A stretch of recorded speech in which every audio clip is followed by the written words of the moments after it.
অহনা কেঁদে দিল। এই খবরদার, কাঁদবে না। আমি আমার বউটার চোখে আর কোনোদিনও পানি দেখতে চাই না। কথাটা শুনে অহনার মুখে হাসি ফুটল। অহনা রাজকে জড়িয়ে আবারও কেঁদে দিল। অবশেষে তাদের 7 বছরের প্রণয়ের শুভ পরিণয় সম্পন্ন হলো। কাঁদতে মানা করেছি কিন্তু অহনা, আমি এই দুনিয়ায় একটা জিনিস আছে যেটা সহ্য করতে পারি না, সেটা হলো তোমার চোখের জল।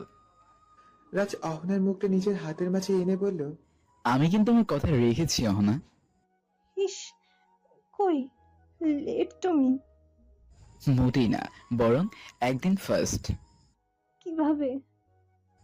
আমি আমার কথা দেবার 1 বছর পূর্ণ হবার আগের দিনই তোমার বাসায় বিয়ের প্রস্তাব পাঠিয়েছি, আব্বা আমাকে দিয়ে। ওহো, হুম। রাজ অহনার ঠোঁটে ঠোঁট মিলিয়ে দিল। 10 মিনিট। রাজের ছাড়ার কোনো নামই নেই। অহনার পরে রাজকে চিমটি কাটল। আজ এই মেয়ে পাগল নাকি? তা তুমি আমার ঠোঁট জোড়া খেয়েই ফেলবে নাকি? কিন্তু এইসব তো ইজিলি পারলে কিভাবে? অয়ন ভাইয়ের জন্য। ভাইয়া?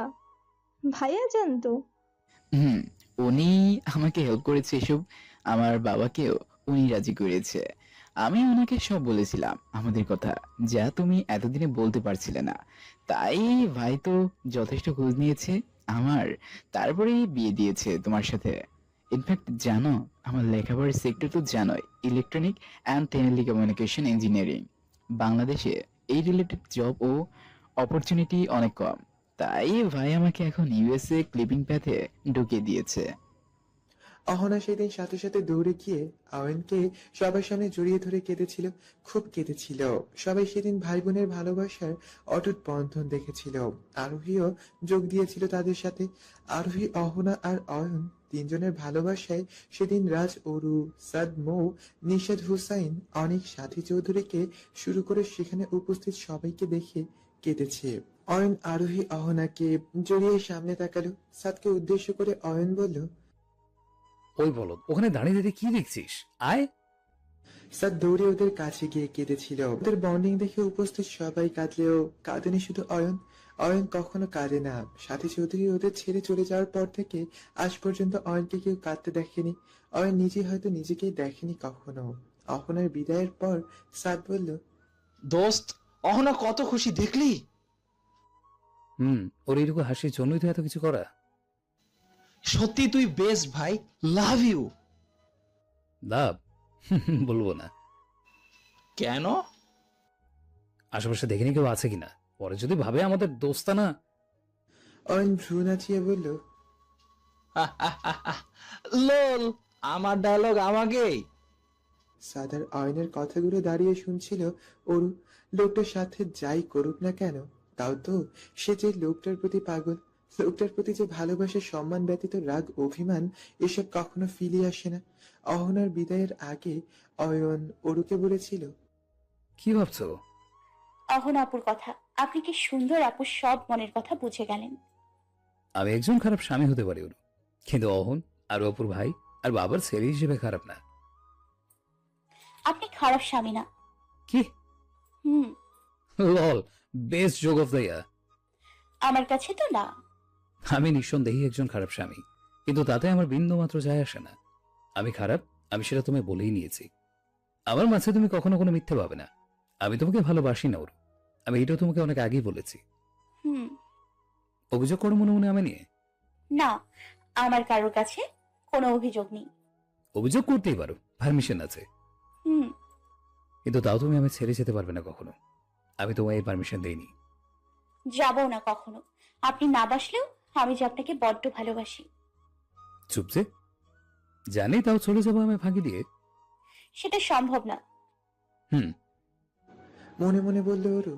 অ্যাপোলো হাসপাতালের লাক্সারি ওয়ার্ডে আইসিইউ এর সামনে ঠায় দাঁড়িয়ে আছে অরু। চোখ দুটো থেকে অনবরত পানি পড়ছে। ডক্টর সুশান্ত সহ তিনজন সার্জেন্ট ওটিতে। স্যার যাবতীয় সবকিছু নিয়ে দৌড়াদৌড়ি করছে। মৌ নিশাদ হুসাইনকে সামলাচ্ছে। মৌয়ের শরীরটা ভালো না একটা। 7 মাসের, পেটটা তার বেশ বড়। ডাক্তার বলেছে টুইন বেবি তার পেটে। অরু ভাবছে, কিভাবে হয়ে গেল এটা, তার সাথে কিভাবে হলো? হয়নের কিছু হলে যে আমি বাঁচবো না। হয়নের জীবনের সাথে যে আমার ভেতরের ছোট্ট জীবনটা জড়িয়ে যাচ্ছে। না, কেউই আমার আপন না এই পৃথিবীতে। যাকে আমি ভালোবাসি সেই আমাকে ফাঁকি দিয়ে চলে যায়। প্রথমে আম্মু, আর এখন অয়ন। না, আমারই দোষ। আমি কারো ভালোবাসা ধরে রাখার যোগ্য না। জয়া অয়নের অ্যাক্সিডেন্টের কথা জানতে পেরে আইসিইউ এর কাছে গিয়ে থমকে গেল। ওরুকে দেখছে সে একদম পুতুলের মতন একটা মেয়ে। মা হবে বলে হয়তো চেহারায় আরো মাধুর্যের সৃষ্টি হয়েছে তার।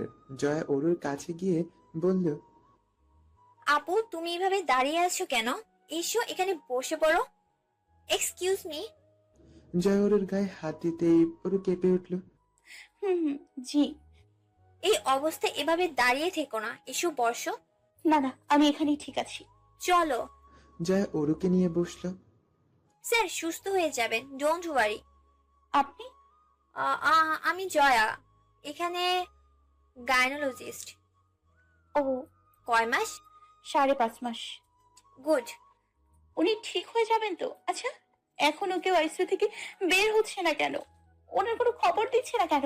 ডোন্ট প্যানিক, একটু দেরি হবে কিন্তু স্যার সুস্থ হয়ে যাবেন। ওরু পেটে হাত দিয়ে বসে আছে, ভাবনার জগতে পা দিল সে। সব থেকে বড় সারপ্রাইজিং বিষয় ছিল অরুর কাছে এই কথাটা, যে যেদিন সে রাতে অরু নিজের প্রেগনেন্সির কথা অয়নকে জানিয়েছিল সেদিন অয়নের জন্মদিন ছিল। মানে অজান্তেই অরু অয়নকে তার জীবনের সব থেকে শ্রেষ্ঠ গিফটটা দিয়েছিল সেই রাতে। সে রাতে অরু অয়নকে নিজের প্রেগনেন্সির কথা জানানোর সাথে সাথে প্রথম নিজের ভালোবাসার প্রকাশ করেছিল। সকল বাধা, ভয় আর দ্বিধার অবসান ঘটিয়ে অয়নকে বলেছিল আই লাভ ইউ। অয়ন সেদিন প্রতি উত্তরে বলেছিল। ঘুমিয়ে পড়ো, রাত হয়েছে। সেদিনের পর থেকে 1 মাস অনেক ভালোই কেটেছিল অরুর। অয়নের শারীরিক কোনো চাপ অরুকে দেয়নি, যথাসম্ভব খেয়াল রাখতো সে অরুর।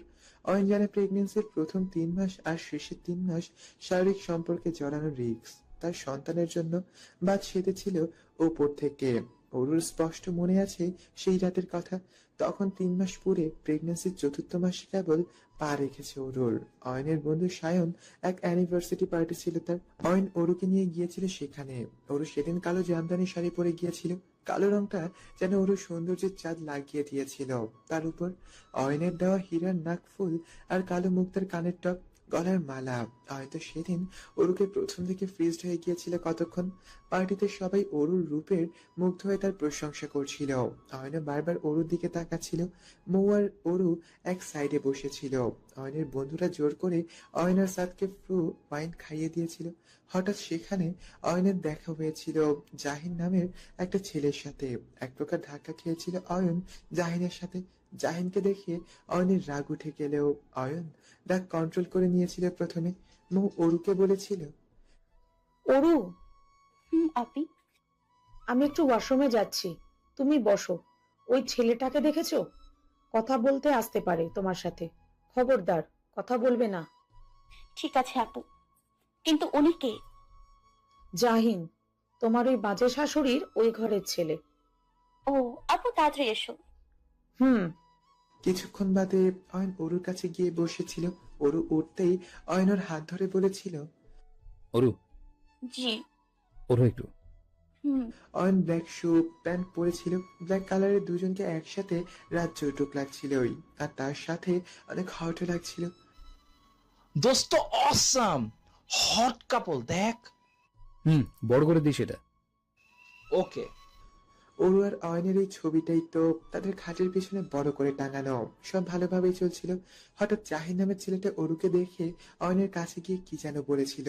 জানা ছিল না অরুর কথাগুলো, কিন্তু পরে অরু ঠিকই আন্দাজ করেছিল যে নিশ্চয়ই সাথীকে নিয়ে অয়নের কাটা ঘায়ে লবণ ছিটিয়েছিল জাহিন সেদিন। সে রাতে জাহিনের সাথে কথা বলার কিছুক্ষণ বাদে মৌ আর অরুকে বাসায় পাঠিয়ে দিয়েছিল অয়ন। অনেক রাত করে ফিরেছিল অয়ন। ফিরেই অরুর উপর ঝাঁপিয়ে পড়েছিল। অরু জানতো সেদিন অয়নের হুঁশ ছিল না, বুঝতে পেরেছিল সে। তবে সেদিনের পর অরুর সুখের সংসারে নজর লেগেছে। পরে অরু সাদের কাছে জানতে পারে সেদিন জাহিন অয়নকে চুপি চুপি অনেক কথাই শুনিয়েছিল। সাদও ছিল সেখানে। জাহিনের বলা কথাগুলোর মাঝে কিছুটা কথা এমন ছিল, অয়ন ভাই, আপনার বউটা তো সেই সুন্দরী আর হটও, একদম মামুনির মতো। আবার তো আপনার বউকে দেখে উঠে গেছে। শুনলাম প্রেগনেন্ট আপনার বউ। প্রেগনেন্ট হয়ে দেখে আরো হট হয়ে গেছে। হ্যাঁ ভাই, দেখেন আপনার বউ মামুনের মতো আপনাকে আর আপনার বাচ্চাকে ছেড়ে না চলে যায় অন্য কারোর সাথে। মামুন যদি 3 ছেলে মেয়ে রেখে চলে যেতে পারে আগেকার যুগের হয়েও, তাহলে আপনার বউ তো এই যুগের। ইস, খারাপ লাগছে আপনার বাচ্চার কথা ভেবে। জাহিনের বলা প্রথম কথা শোনার পর থেকে জাহিনকে মেরে রক্তাক্ত করেছে অয়ন, তাও জাহিন থামেনি, বলে গিয়েছে। অয়ন সে রাতে জাহিনকে মারতে মারতে মেরেই ফেলেছিল, যদি না সাদ আর সায়ন মিলিয়ে না আটকাতো তাহলে। তারপর একদিন হঠাৎ অরু, জি। আমার এই সন্তান চাই না। মানে? অরুর অয়নের কথায় সেদিন বিশ্বাস হচ্ছিল না। মানে যা বুঝছো তাই। এটা কি বলছেন আপনি? আমাদের সন্তান চাই না আপনার? এই তুমি কি টিপিক্যাল বৌদ্ধের মতো শুরু করলে নাকি? আর কেন এই সন্তান জন্ম দিতে চাও? ফেলে চলে যাবার জন্য? ফেলে যাব মানে? যা সত্য তাই, এই দুনিয়ার সব মেরে এক, সাথেই চৌধুরীর মতোই। উনি আমাদের 3 ভাই বোন আর বাবাকে মৃত্যু যন্ত্রণায় ছেড়ে জাহিনের বাপের হাত ধরে চলে গিয়েছিলেন।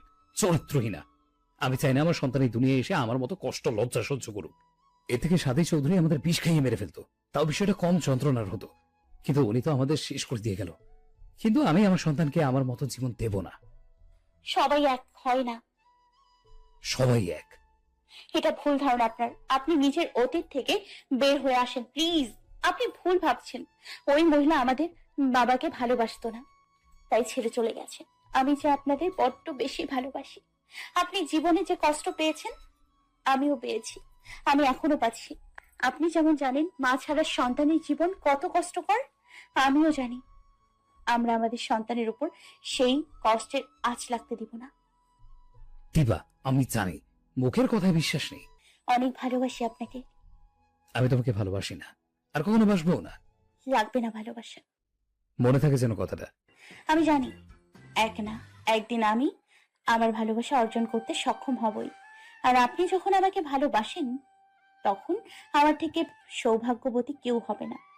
আপনি যখন আমাকে ভালোবাসবেন সেই ভালোবাসা এই পৃথিবীর প্রত্যেক স্বামীর ভালোবাসাকে তুচ্ছ করে দেবে। মনে মনে বলল অরু।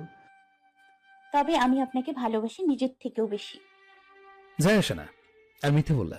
এই পৃথিবীতে মানুষ নিজে থেকে বেশি আর কাউকে ভালোবাসে না, বাসতে পারে না। আমি তো বাসি। বিশ্বাস করি না। করতে হবে না, তবে আমি আপনার ভালোবাসার অপেক্ষায় থাকবো আজীবন। তুমি অনেক কথা শিখে গেছো অরু। হুম। আমি আগে স্পষ্ট বলে দিয়েছিলাম তোমাকে যে আমি তোমাকে ভালোবাসি না, কখনো ভালোবাসতে পারবো না। এবং তুমি আমাকে ভালোবাসো না বাসো তাতেও আমার কিছু যায় আসে না। বলেছিলাম না আমি স্পষ্ট কথা বলি। আমার মাঝে তুমি কখনো মিথ্যে পাবে না। কাজে আমার কাছে ভালোবাসা আশা করে তোমার বোকামি। না, নিজের স্বামীর কাছে ভালোবাসা আশা কখনো বোকামি হতে পারে না। আর মনের এক কোণে ভালোবাসা তো অবশ্যই আছে, যাকে আপনি কিনা বলেন কামনা। আচ্ছা, তাহলে কি নিজের সন্তানকে কামনার চিহ্ন বলতে পারবেন? অয়ন রুম থেকে বের হয়ে গিয়েছিল আর রাতে ফিরে বলেছিল, তুমি এই সন্তান চাও খুব করে, তাই না? হুম। সে সময় কি যেন বলেছিলে? তোমার প্রতি মনের এক কোণে হলেও আমার ভালোবাসা আছে, কামনা নয়। ভুল এটা। আবার তোমাকে দেখলে শুধু কাম সাধনা জাগে, ভালোবাসা না। এমন হলে আমি গর্ভবতী জানার পর সন্তান আর আমার সেফটির কথা ভেবে দূরে থাকতেন। ও হুম। অরু, আমার সন্তানকে কামনার চিহ্ন আমি বলি না। তবে তুমি আমার কাছে কামনার খোরাকি ছিলে, আছো, থাকবে। এই কথা বলে নিজেকে সান্ত্বনা দিচ্ছি। অয়ন অরুকে সাথে সাথে আর কিছু বলতে না দিয়ে অয়নের কোলে নিয়ে বিছানায় নিয়ে গিয়েছিল। শারীরিকভাবে লিপ্ত হবার পর অয়ন উঠে একটা সিগারেট ধরিয়ে বলেছিল, নেও প্রমাণ। তুমি শুধুই আমার কামনার খোরাক। এমনটা করতে চাইনি, বাধ্য করেছো তুমি। দিন এভাবেই যাচ্ছিল। অরুর বাচ্চাটা চায় জেনেও অয়ন তারপর কেমন পাল্টে গেল বলতে নিজের মনকে স্যাটিসফাইড করার যুদ্ধে নেমেছিল অয়ন। সে অরুকে কোনোভাবেই বিশ্বাস করতে না পারলেও নিজেকে বিশ্বাস করিয়ে ছাড়তে চেয়েছে যে সে অরুকে ভালোবাসতে পারে না। প্রায় এই কারণে অরুর সাথে শারীরিক সম্পর্ক করতো সে। অরুকে বিশ্বাস করতে চেয়েছিল অয়ন যে তার স্বামী, এটা জানোয়ার যে কিনা শরীরের জ্বালা মিটাতে অরুকে রাতে চায়। এর মাঝে অয়ন ভাবতো না যে এতে তার সন্তানের ক্ষতি হতে পারে। ভাবে কি করে? অয়ন তো হুঁশই থাকতো না। এক ছিল তার মনের নেশা যেটা অবস্তুগত, আর এক ছিল তার বস্তুগত নেশা যেটা কোনোভাবে স্যাটিসফ্যাকশন না পেলে সে করত। সময় এভাবেই কাটছিল, আর যতই সময় যাচ্ছিল ওরু অয়নের ভালোবাসার জন্য মরিয়া হয়ে যাচ্ছিল। রোজ অয়নকে প্রেম নিবেদন করতে থাকলো ওরু। এটা নিয়ে অয়নও খুব বিরক্ত হতে থাকলো। অয়ন তো বিয়ের প্রথম দিন থেকে যেমন তেমনই আছে, ওরু কেন বদলে যাচ্ছে দিনকে দিন। অরুর এমন বিহেভিয়ার অয়নের কাছে দিনকে দিন অসহ্য লাগতে লাগলো। আর অরু তো নিজেই নিজের অয়নের ভালোবাসা পাওয়ার প্রতি অতিরিক্ত বিচলতা অস্থিরতা নিয়ে বিরক্ত ছিল। আর আজ অয়ন তার গায়ে হাত তুলেছে, তার বাড়াবাড়ি অরুই করেছিল। তবে বাড়াবাড়ি অরুই করেছিল, আজ অরুর জন্যই অয়ন কি করবে অরু? সে যে অয়নের ভালোবাসা পাওয়ার জন্য পাগল প্রায় হয়ে উঠেছিল। সাথে সাথে অরুর মাঝে কাজ করেছিল ইনসিকিউরিটি, আর এই ইনসিকিউরিটি আজকাল হয়ে দাঁড়ালো কি দরকার ছিল অয়নের উপর জোর খাটানোর? ভালোই তো চলছিল সব। অয়নের মাঝে তো পরিবর্তন এসেছিল না, এসেছিল অরুর মাঝে। অয়ন তো প্রথমেই ক্লিয়ার করে দিয়েছিল যে অয়নের কাছে ভালোবাসা আশা করাটা বৃথা। তবুও অরু সেই বৃথার চেষ্টাই করে গিয়েছিল। অরু জানা ছিল না এমন কেন হচ্ছে তার সাথে, আর কেনই বা এমন করছে অয়নের সাথে। অরু বা অয়ন কারোরই জানা নেই যে অরুর সাথে কেন এমন হচ্ছে। এটা যে তার প্রেগন্যান্সির মুড সুইং, আর আজ সেই মুড সুইং এর বসে অরু। অয়ন অফিস থেকে বেশ টায়ার্ড ছিল। বাজে তখন রাত 8টা। অয়ন ফ্রেশ হয়ে খাটে হেলান দিয়ে শুয়েছিল, হঠাৎ অরু এসে শুনুন। শুনছি। কেন এমন করছেন? কি করলাম? আমার ভালোবাসেন না আপনি? কেন? কি হয় একটু ভালোবাসলে? কি এসব কথা এখন আসছে কেন অরু? কেন আসবে না? আমি আপনার স্ত্রী। তো স্ত্রী হলেই বুঝি ভালোবাসতে হবে? আমি কি প্রথমে তোমায় এসব কথা ক্লিয়ার করে নিইনি? তাও এসব কথা কেন? বলেছিলেন, তবু আমি ভেবেছিলাম দিন যাবে দিন আসবে, একসময় আপনি ঠিকই আমায় ভালোবাসবেন। সেটা ভাবা তোমার ভুল। আমি আপনাকে অনেক ভালোবাসি। আমি আপনার ভালোবাসা চাই। আমার বেবি আপনার ভালোবাসা চাই। তোমার বেবি না, আমাদের বেবি। আমি আপনার ভালোবাসা চাই। দিতে পারবো না, তোমাকে ভালোবাসার মতো মন আমার নেই। কেন নেই? অরু প্লিজ, যা যেমন চলছে চলতে দাও, কিছু পাল্টাতে যেও না, কষ্ট পাবে। অরু অয়নের অনেক কাছে চলে এলো আর বলল, আপনি আমায় স্ত্রী মানেন? তুমি তো আমার স্ত্রী। তাহলে ভালোবাসেন না কেন? বললাম তো, স্ত্রী হলে ভালোবাসা বাধ্যতামূলক তো না। দেখো অরু, আমি তোমাকে বিয়ের প্রথম দিন থেকেই কখনো মিথ্যে আশা দিতে চাইনি, দেইওনি। আবার তোমাকে মিথ্যে আশা দেওয়ার থাকলে আমি তোমাকে বলতাম যে ভালোবাসি ভালোবাসি ভালোবাসি, কিন্তু এটা তো সত্য না। তুমি বলো, মনে ভালোবাসা নেই তবু তোমাকে তোমার মন রাখতে বললাম ভালোবাসি, এটা কি ঠিক হবে? হবে না। তাই প্লিজ এসব ছাড়ো, ভালো লাগছে না। আমি আজ কিছু শুনবো না। আমি আপনার ভালোবাসা চাই চাই। ওরু প্লিজ। আমাকে ভালোবাসতে আপনার কেন এত কিপটামো? আরে আজীব তো, এমনিতেই আমি খুব বেশি টায়ার্ড আছি, তার উপরে তোমার এসব গায়ে পড়া এসব ভালো লাগছে না। কেন ভালোবাসবেন না? ওরু shut up. No, I am not. আমি ভালোবাসি না, তোমাকে ভালোবাসবো না। কেন বাসবেন না? আমি আপনার বিয়ে করা বউ, আপনার ঘরে থাকি, আপনার সংসার করি, আপনার বাচ্চার মা হতে চলেছি। আপনার জামা কাপড় থেকে শুরু করে ঘর বাড়ি সবকিছুর খেয়াল রাখি, সামলে রাখি। আমাদের বিয়ের এই 11 মাসে আমি আপনাকে সব দিয়েছি, নিজের শরীর, সংসারে নিজের শ্রম, আপনাকে নিজের ভালোবাসা সব। তাহলে কেন ভালোবাসবেন না আমাকে? ওরা এবার কিন্তু তুমি বেয়াদবি করছো। না, আপনি বলেন কেন ভালোবাসেননি? কেন বাসেন না? কেন কেন কেন? অরু এবার অয়নের কলার ধরে কথাগুলো বলছিল, আর অরুর এমন বিহেভিয়ারে হ্যালো বন্ধুরা, পরবর্তী পার্ট খুব তাড়াতাড়ি আসবে, তো সবাই অপেক্ষায় থাকো। আর চ্যানেলটি যারা এখনো সাবস্ক্রাইব করোনি তারা পরবর্তী পার্ট দেখার জন্য চ্যানেলটি সাবস্ক্রাইব করে রেখো। ধন্যবাদ সবাইকে, আমাদের সাথেই থেকো।